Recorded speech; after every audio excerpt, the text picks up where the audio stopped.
Hi ಯುವಕರೇ, ನಮಸ್ಕಾರ. ಎಲ್ರು ಚೆನ್ನಾಗಿದ್ದೀರಾ? ಗುಡ್ ನ್ಯೂಸ್ ಅಂತೂ ಸರ್ಕಾರ ಬಿಟ್ಟಾಯ್ತು. ಯುವ ನಿಧಿ ಅಪ್ಲಿಕೇಶನ್ ಕೂಡ ಶುರುವಾಯ್ತು. ಆ ಯುವ ನಿಧಿ ಅಪ್ಲಿಕೇಶನ್ಗಳಿಗೆ ಏನೆಲ್ಲ ಟರ್ಮ್ಸ್ ಅಂಡ್ ಕಂಡೀಷನ್ಸ್ ಇದೆ, ಏನೆಲ್ಲ ಕಥೆಗಳು, ಏನೇನ್ ಕರ್ಮಕಾಂಡಗಳು, ಸರ್ವರ್ ವರ್ಕ್ ಆಗ್ತಾ ಇದೆಯಾ, ಸರ್ವರ್ ವರ್ಕ್ ಆಗ್ತಾ ಇಲ್ವಾ, ಎಲ್ಲಾನು ತಿಳಿಸ್ಕೊಡೋದಕ್ಕೆ ಅಂತಾನೆ ನಾನಿವಾಗ ಬಂದಿರೋದು. ನಮಸ್ಕಾರ ಎಲ್ಲಾರ್ಗು. ನಾನು ನಿಮ್ಮ ಸ್ವಾತಿ ಇನ್ಫೋ ವಿತ್ ಸ್ವಾತಿ ಚಾನೆಲ್ಗೆ ಆತ್ಮೀಯವಾದ ಸ್ವಾಗತ, ಸುಸ್ವಾಗತ.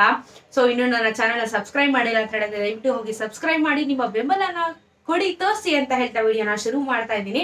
ಸೊ ಆಲ್ರೆಡಿ ಯುವ ನಿಧಿಗೆ ಸರ್ಕಾರದಿಂದ ಆಲ್ರೆಡಿ ನಾವು ಪ್ರೀವಿಯಸ್ ವಿಡಿಯೋಸ್ ದಲ್ಲೂ ಹೇಳಿದೆ, ಡಿಸೆಂಬರ್ 26ನೇ ತಾರೀಕು ಇದಕ್ಕೆ ಲಾಂಚ್ ನ ಮಾಡ್ತಾರೆ ಅಂತ ಹೇಳಿ ಲಾಂಚ್ ನ ಮಾಡಾಗಿದೆ. ಹಾಗೇನೆ ಅಪ್ಲಿಕೇಶನ್ಸ್ ನ ಕೂಡ ಆಲ್ರೆಡಿ ಜನ ಫಿಲ್ ಮಾಡ್ತಾ ಇದ್ದಾರೆ. ಬಟ್ ಈ ವಿಡಿಯೋದಲ್ಲಿ ನಾನು ಯಾವ ರೀತಿ ಫಿಲ್ ಮಾಡಬೇಕು, ಏನೆಲ್ಲ ಟರ್ಮ್ಸ್ ಅಂಡ್ ಕಂಡೀಷನ್ಸ್ ಇರುತ್ತೆ, ಏನೆಲ್ಲ ಸರ್ವರ್ ಪ್ರಾಬ್ಲಮ್ಗಳಿರುತ್ತೆ, ಎಲ್ಲಾನು ತಿಳಿಸ್ಕೊಡ್ಬೇಕು ಅಂತ ಹೇಳಿನೇ ನಾನ್ ಬಂದಿರುವಂತದ್ದು. ಸೊ ಟೈಮ್ ವೇಸ್ಟ್ ಮಾಡೋದ್ ಬೇಡ, ಇಲ್ಲಿಂದ ಸೀದಾ ನಾವು ಸೇವಾ ಸಿಂಧು ವೆಬ್ ಪೋರ್ಟಲ್ ಹೋಗ್ಬಿಟ್ಟು ನೋಡ್ಕೊಂಡ್ ಬರೋಣ ಬನ್ನಿ. ಸೊ ನಿಮ್ಮ ಗೂಗಲ್ ಬ್ರೌಸರ್ಗೆ ಹೋಗ್ಬಿಟ್ಟು ಸೇವಾ ಸಿಂಧು ಅಂತ ಹೇಳಿ ಟೈಪ್ ಮಾಡಿದ್ರೆ ನಿಮ್ಗೆ ವೆಬ್ಸೈಟ್ ಓಪನ್ ಆಗುತ್ತೆ. ಎನಿವೇಸ್ ಡಿಸ್ಕ್ರಿಪ್ಷನ್ ಅಲ್ಲಿ ನಾನು ಲಿಂಕ್ ನ ಹಾಕಿರ್ತೀನಿ. ಸೊ ಓಪನ್ ಆಗಿದ ತಕ್ಷಣ ಸೇವಾ ಸಿಂಧು ಫಸ್ಟ್ ಆಪ್ಷನ್ ಏನ್ ಕಾಣಿಸ್ತಾ ಇದೆ ಇದ್ರ ಮೇಲೆ ಕ್ಲಿಕ್ ಮಾಡ್ಬೇಕಾಗುತ್ತೆ. ಸೊ ನಾನು ಒಂದು ಟಿಪ್ಸ್ ಕೊಡೋದಾದ್ರೆ, ನೀವು ಮೊಬೈಲ್ ಫೋನ್ ಅಲ್ಲಿ ಇದನ್ನ ಮಾಡಕ್ ಹೋಗ್ಬೇಡಿ. ಯಾಕೆ ಅಂತ ಹೇಳಿದ್ರೆ ತುಂಬಾ ಚಿಕ್ಕದಾಗಿರುತ್ತೆ ಸ್ಕ್ರೀನು, ಆಮೇಲೆ ಪ್ರಾಬ್ಲಮ್ಸ್ ಕೂಡ ಆಗ್ಬೋದು. ಸೊ ಬೆಸ್ಟ್ ವೇ ನೀವು ಒಂದು ಲ್ಯಾಪ್ಟಾಪ್ ಇಲ್ಲ ಅಂತ ಹೇಳಿದ್ರೆ ಒಂದು ಕಂಪ್ಯೂಟರ್ ಮುಂದೆ ಕೂತ್ಕೊಂಡು ಮಾಡಿದ್ರೆ ಒಂದು ಉತ್ತಮವಾದ ಕೆಲಸ ಅಂತ ಹೇಳ್ಬೋದು. ಸೊ ಇಲ್ಲಿ ಫಸ್ಟ್ ಆಪ್ಷನ್ ಸೇವಾ ಸಿಂಧು ಅಂತ ಏನ್ ಕಾಣಿಸ್ತಾ ಇದೆ ಇದ್ರ ಮೇಲೆ ನೀವು ಕ್ಲಿಕ್ ನ ಮಾಡ್ಕೊಳ್ಳಿ. ಕ್ಲಿಕ್ ಮಾಡ್ಕೊಂಡ್ಮೇಲೆ ನಿಮ್ಗೆ ಈ ರೀತಿ ಆಗಿರುವಂತ ಒಂದು ಪೇಜ್ ಓಪನ್ ಆಗುತ್ತೆ.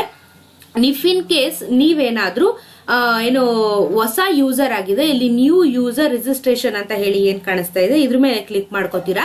ಆಲ್ರೆಡಿ ನೀವು ಯೂಸರ್ ಆಗಿದ್ರೆ ಇಲ್ಲಿ ನೀವು ಲಾಗಿನ್ ಆಗ್ತೀರಾ. ಸೊ ಇವಾಗ ನಾನು ಜಸ್ಟ್ ಲಾಗಿನ್ ಆಗ್ತೀನಿ. ಇಲ್ಲಿ ಮೊಬೈಲ್ ನಂಬರ್ ನ ಹಾಕಿ ಆಮೇಲೆ OTP ಬರುತ್ತೆ. OTP ಬಂದ್ಮೇಲೆ ಅಲ್ಲಿ ಕ್ಯಾಪ್ಚಾ ಏನ್ ಕಾಣಿಸ್ತಾ ಇದೆ ಅದನ್ನ ಟೈಪ್ ಮಾಡಿ ಸಬ್ಮಿಟ್ ಕೊಟ್ರೆ ಪೇಜ್ ಓಪನ್ ಆಗುತ್ತೆ. ಸೊ ಇವಾಗ ನಾನು ಲಾಗಿನ್ ಆಗ್ತೀನಿ.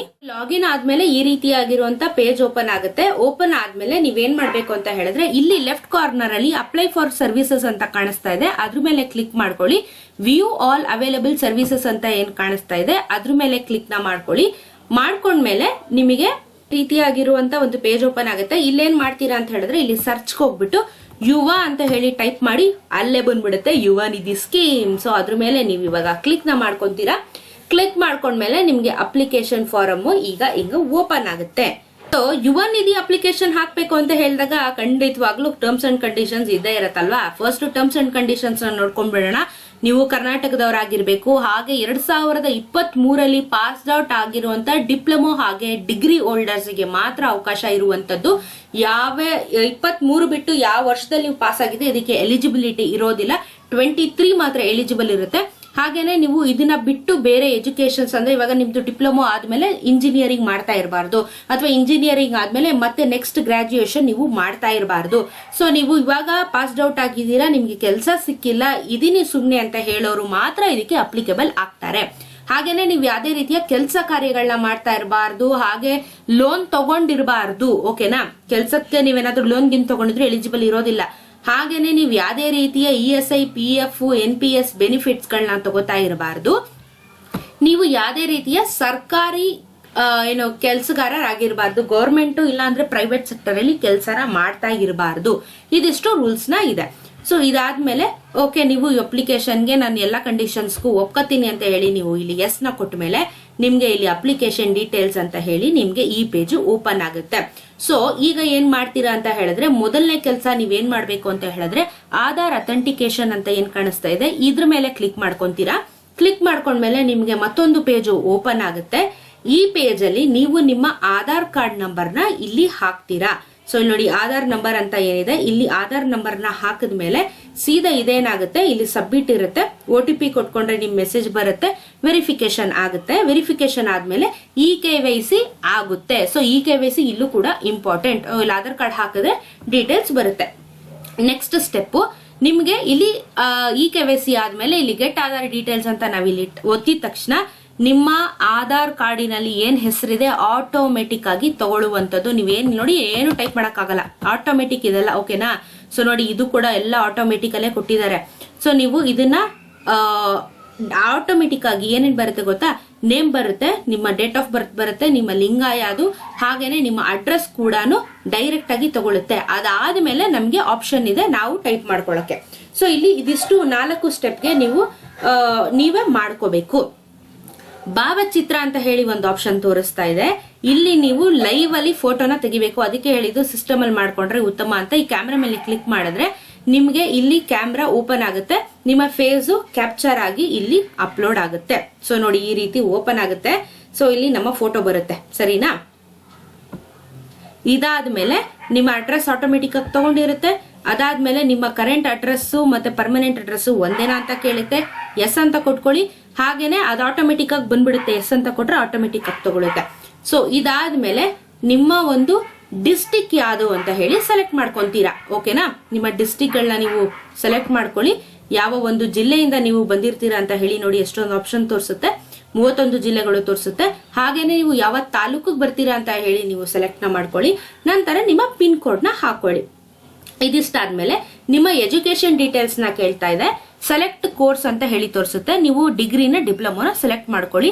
ನಂತರ ಯಾವ ಒಂದು ಯೂನಿವರ್ಸಿಟಿ ಅಥವಾ ಬೋರ್ಡ್ ಅಲ್ಲಿ ನೀವು ಓದಿದ್ದೀರಾ ಅಂತ ಹೇಳಿ ನೀವು ಸೆಲೆಕ್ಟ್ ಮಾಡ್ಕೋಬಹುದು. ಸೊ ಇಫ್ ಇನ್ ಕೇಸ್ ಇವಾಗ ನಾನು ಡಿಗ್ರಿ ಮಾಡ್ಕೊಂಡೆ, ಸೊ ನಿಮ್ಗೆ ಇಲ್ಲಿ ಎಜುಕೇಶನ್ ಡೀಟೇಲ್ಸ್ ಅಂತ ಹೇಳಿ ತೋರಿಸುತ್ತೆ ನೆಕ್ಸ್ಟ್ ಸೆಷನ್ ಅಲ್ಲಿ. ಸೊ ನೀವು ಡಿಗ್ರಿನ ಡಿಪ್ಲೊಮಾನ ಫಸ್ಟ್ ಇಲ್ಲಿ ಸೆಲೆಕ್ಟ್ ಮಾಡ್ಕೊಳ್ಳಿ, ಯಾವ ಒಂದು ಬೇಸ್ ಮೇಲೆ ನೀವು ಹಾಕ್ತಾ ಇದ್ದೀರಾ ಅಂತ ಹೇಳಿ. ಸೊ ನೀವು PUC ಓದಿದ್ದೀರಾ, SSLC ಓದಿದ್ದೀರಾ. ಇಫ್ ಇನ್ ಕೇಸ್ ನೀವು ಡಿಪ್ಲೊಮಾ ಓದಿದ್ರೆ ನೀವು ಅಫ್ಕೋರ್ಸ್ SSLC ಓದಿರ್ತೀರಾ, ಕರೆಕ್ಟ್ ಅಲ್ವಾ? ಸೊ ನೀವು SSLC ಆಗಿದ್ರೆ SSLC ಸೆಲೆಕ್ಟ್ ಮಾಡ್ಕೊಳ್ಳಿ. ಡಿಗ್ರಿ ಆಗಿದ್ರೆ ನೀವು ಡಿಗ್ರಿ ಅಂದ್ರೆ PUC ಓದಿರ್ತೀರಾ, PUC ನ ಸೆಲೆಕ್ಟ್ ಮಾಡ್ಕೊಳ್ಳಿ. ಸರಿನಾ? ನೋಡ್ಕೊಳ್ಳಿ, ಇವಾಗ ಬರ್ತಾ ಇರುತ್ತೆ ನೋಡಿ. ಯಾವ ಒಂದು ಯೂನಿವರ್ಸಿಟಿ ಅಂಡರ್ ಅಲ್ಲಿ ನೀವು ಮಾಡಿದ್ದೀರಾ, ಕರ್ನಾಟಕ ಎಜುಕೇಶನ್ ಟೆಕ್ನಿಕಲ್ ನೋಡಿ, ನಿಮ್ಗೆ ಡಿಪ್ಲೊಮಾ ಅಂತ ಹೇಳಿದ್ರೆ ಡಿಪಾರ್ಟ್ಮೆಂಟ್ ಆಫ್ ಟೆಕ್ನಿಕಲ್ ಎಜುಕೇಶನ್ ಅಂತಾನೆ ಬರುವಂತದ್ದು. ಸೊ ಇದನ್ನ ಸೆಲೆಕ್ಟ್ ಮಾಡ್ಕೊಂತೀರಾ. ಹಾಗೇನೆ enter provisional degree certificate registration number. ಈಗ ನಿಮ್ಗೆ ಕಾಲೇಜಲ್ಲಿ ಒಂದು ID ಕಾರ್ಡ್ ಅಲ್ಲಿ ನಿಮ್ದೇ ಆಗಿರುವಂತ ಒಂದು ರಿಜಿಸ್ಟ್ರೇಷನ್ ನಂಬರ್ ಇರುತ್ತೆ, ಆ ನಂಬರ್ ನಲ್ಲಿ ಟೈಪ್ ಮಾಡಬೇಕು. ಆಮೇಲೆ ನಿಮ್ಮ ಹೆಸರು, ಮಾರ್ಕ್ಸ್ ಕಾರ್ಡ್ ಅಲ್ಲಿ ಇರುವಂತ ಹೆಸರನ್ನ ಟೈಪ್ ಮಾಡ್ಕೊಳ್ಳಿ. ಹಾಗೇನೆ ನಿಮ್ಮ ಕಾಲೇಜ್ ನೇಮ್ ಏನಿದೆ ಅದನ್ನ ಟೈಪ್ ಮಾಡ್ಕೊಳ್ಳಿ. ಹಾಗೇನೆ ನಿಮ್ಗೆ ಮಾರ್ಕ್ಸ್ ಕಾರ್ಡ್ ಬಂದಿರುವಂತ ದಿನಾಂಕ ಇರುತ್ತೆ ಮಾರ್ಕ್ಸ್ ಕಾರ್ಡ್ ಅಲ್ಲಿ ನೋಡಿದ್ರೆ ಅದನ್ನ ಇಲ್ಲಿ ಮಾಡ್ಕೊಳ್ಳಿ, ಟೈಪ್ ಮಾಡ್ಕೊಳ್ಳಿ. ಇದಿಷ್ಟ ಆದ್ಮೇಲೆ ಸೆಲೆಕ್ಟ್ ಫಾರ್ ಡಾಮಿಯನ್ಸಸ್ ವೆರಿಫಿಕೇಶನ್. ಸೊ ನೋಡಿ, select any one option of diplomatic check ಅಂತ ಹೇಳಿ. ಸೊ ನೀವು ಇವಾಗ ಡಿಪ್ಲೊಮಾ ಆಗಿದ್ರೆ ಡಿಪ್ಲೊಮಾನ ಸೆಲೆಕ್ಟ್ ಮಾಡ್ಕೊಂಡು ನಿಮ್ಮ ಒಂದು SSLC ರಿಜಿಸ್ಟ್ರೇಷನ್ ನಂಬರ್ ನ ನೀವು ಹಾಕ್ಬೇಕಾಗುತ್ತೆ. Hall ticket number. Okay, simple ಆಗಿ ಹೇಳೋದಾದ್ರೆ ನಂಬರ್ ನ ಹಾಕೊಳ್ಳಿ, ನಿಮ್ಮ ಹೆಸರು ಹಾಕೊಳ್ಳಿ, ನೀವು ಯಾವ ಒಂದು ಏನು ನಂಬರ್ ಏನಿದೆ ರಿಜಿಸ್ಟ್ರೇಷನ್ ನಂಬರ್ ಅದನ್ನ ಹಾಕೊಳ್ಳಿ. ಹಾಗೇನೆ ಇದಿಷ್ಟು ಆದ್ಮೇಲೆ ನಿಮ್ಮ ಅಪ್ಲಿಕೇಶನ್ ಕಮ್ಯುನಿಕೇಶನ್ ಡೀಟೇಲ್ಸ್ ಅಂತ ಬರುತ್ತೆ. ಸೊ ಇಫ್ ಇನ್ ಕೇಸ್ ನಿಮ್ಮ ಹತ್ರ ಫೋನ್ ಇದ್ರೆ ಫೋನ್ ನಂಬರ್ ಹಾಕಿ, ಇಲ್ಲ ನಿಮ್ಮ ಪೇರೆಂಟ್ಸ್ ಫೋನ್ ನಂಬರ್ ಹಾಕಿ.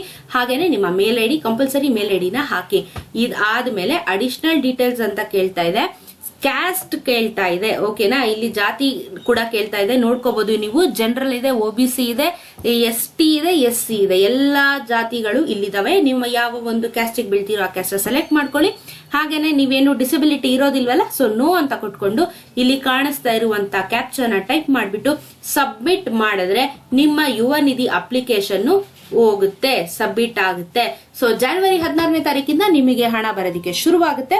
ಸೊ ದಯವಿಟ್ಟು ಇದನ್ನ ಕರೆಕ್ಟ್ ಆಗಿ ಬಳಕೆ ಮಾಡ್ಕೊಳ್ಳೋರು ಮಾಡ್ಕೊಳ್ಳಿ. ಇದನ್ನ ಸ್ಕ್ಯಾಮ್ ಮಾಡಕ್ ಹೋಗ್ಬೇಡಿ. ಕೆಲ್ಸಕ್ಕೆ ಹೋಗ್ತಾ ಇರೋರು ಇದನ್ನ ಹಾಕ್ಬೇಡಿ. ನಿಜವಾಗ್ಲೂ ಬೇಕಾಗಿರೋರು ಮಾತ್ರ 2023 ಯಾರೆಲ್ಲ ಪಾಸ್ ಔಟ್ ಆಗಿದ್ದೀರಾ ಅವ್ರು ಮಾತ್ರ ಈ ಅಪ್ಲಿಕೇಶನ್ ಹಾಕೋದಕ್ಕೆ ಎಲಿಜಿಬಲ್ ಇರ್ತಾರೆ ಅಂತ ಹೇಳ್ತಾ ಈ ವಿಡಿಯೋ ನಿಮ್ಗೆ ಹೆಲ್ಪ್ ಆಗಿದೆ ಅಂತ ಭಾವಿಸ್ತಾ ಇದ್ದೀನಿ. ಯುವಕರೇ, ದಯವಿಟ್ಟು ಅಪ್ಲಿಕೇಶನ್ ಹಾಕಿ, ದುಡ್ಡು ಬರುತ್ತೆ, ಅದನ್ನ ಒಳ್ಳೆ ರೀತಿಯಲ್ಲಿ ಯುಟಿಲೈಸ್ ಮಾಡ್ಕೊಳ್ಳಿ ಅಂತ ಹೇಳಿ ಯುವ ನಿಧಿ ಅಪ್ಲಿಕೇಶನ್ ಹೇಗೆ ಹಾಕೋದು ಅಂತ ಹೇಳಿ ತೋರಿಸ್ಕೊಟ್ಟಿದ್ದೀನಿ. ಹೆಲ್ಪ್ ಆಗಿದೆ ಅಂತ ಭಾವಿಸ್ತಾ ಇದ್ದೀನಿ. ಸೊ ಸಿಗ್ತೀನಿ ಮತ್ತೊಂದು ವಿಡಿಯೋದಲ್ಲಿ.